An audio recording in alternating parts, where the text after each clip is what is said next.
Kapan jadinya kalau belajarnya gini yang mending bikin prompt suruh AI buat bikin aplikasinya dan boom aplikasinya langsung jadi.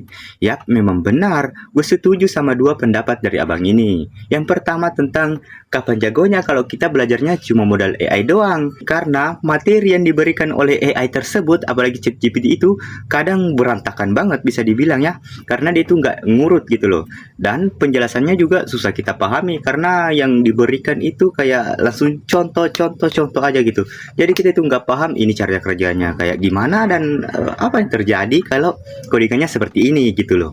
Susah untuk dipahami untuk benar-benar yang pemula kayak gue ini ya. Dan yang kedua di mana kita tinggal bikin prompt suruh AI-nya bikin aplikasi. Itu juga udah bisa banget karena AI sekarang itu sudah canggih-canggih banget.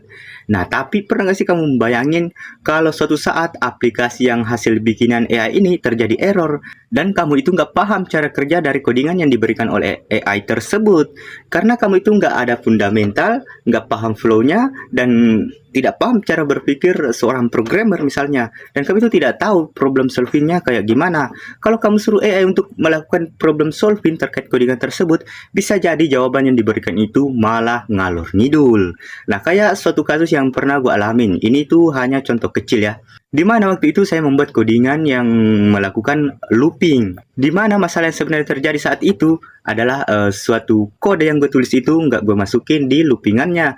Tapi AI malah memberikan saran yang sangat-sangat belibet. Di mana waktu itu kita itu disuruh bikin tambahan lagi, suruh bikin variabel, pokoknya macam-macam.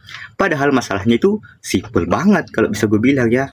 Nah, jadi alangkah lebih baiknya kalau kita itu paham fundamentalnya, paham flow-nya, dan paham apa yang kita tulis di codingan tersebut gitu. Nah, jadi kita enak juga untuk minta bantuan ke AI-nya, enak juga untuk bikin prompt-nya gitu. Nah, jadi kira-kira seperti itu kalau menurut gue ya. Coba komen menurut kalian kayak gimana tentang AI sekarang ini.